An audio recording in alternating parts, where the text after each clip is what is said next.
ગાયના ગોબરમાંથી એક ઝુમ્મર પણ બનાવવામાં આવ્યું છે અને ગાય માતાના મૂત્ર અને ગોબરનો શું ઉપયોગ છે એ ઘણી બધી બાબતો આ પ્રદર્શનની અંદર કહેવામાં આવી છે।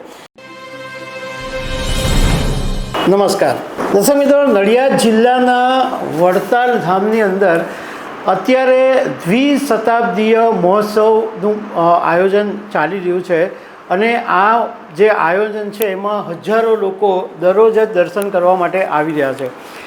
પરંતુ આ જે મહોત્સવ છે એની એક ખાસ વાત એ છે કે એક એવું પ્રદર્શન રાખવામાં આવ્યું છે કે જેની અંદર ગૌ માતાનું મહત્ત્વ દર્શાવવામાં આવ્યું છે અને લગભગ 200 જેટલી ગાયના ગોબરમાંથી એક ઝુમ્મર પણ બનાવવામાં આવ્યું છે અને ગાય માતાના મૂત્ર અને ગોબરનો શું ઉપયોગ છે એ ઘણી બધી બાબતો આ પ્રદર્શનની અંદર કહેવામાં આવી છે।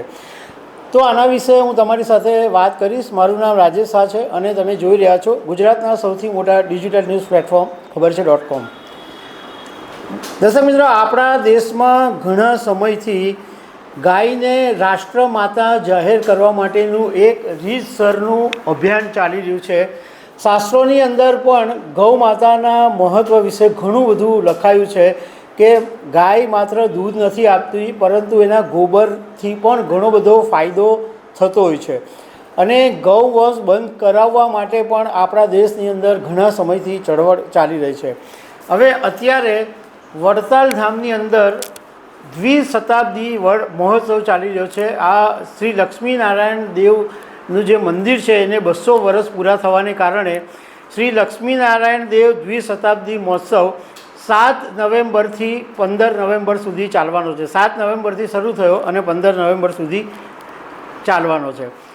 આ આખો જે મહોત્સવ છે એ આમ તો 800 વીઘા વિસ્તારની અંદર પથરાયેલો છે, પરંતુ 7 વીઘા જમીનની અંદર એક ગૌ માતાને લગતું એક સ્પેશિયલ પ્રદર્શન રાખવામાં આવ્યું છે। હવે ધ્રાંગધ્રાના શાસ્ત્રી વિવેક સાગર અને જેમને આ આખા પ્રદર્શનની જવાબદારી સોંપવામાં આવી છે, એમણે મીડિયા સાથેની વાતમાં એવું કીધું કે 7 વીઘા જમીનની અંદર ગૌ મહિમા દર્શાવતું પ્રદર્શન રાખવામાં આવ્યું છે અને આની અંદર ગૌ માતાના પૂજનથી માંડીને ગૌ માતાની સેવા કેવી રીતના કરવી એ બધી બાબતો આમાં દર્શાવવામાં આવી છે। આ ઉપરાંત લોકો પ્રાકૃતિક ખેતીને સમજે એનો સંદેશો પણ આપવામાં આવી રહ્યો છે। શાસ્ત્રીએ એમ કીધું કે મોબાઈલના રેડિયેશનથી માનવ જીવનને જોખમ છે અને જો આ જોખમ નિવારવું હોય તો માટી અને ગાયના ગોબરમાંથી અમે એક ચિપ્સ બનાવેલી છે કે જે એનાથી તમને બચાવી શકે છે।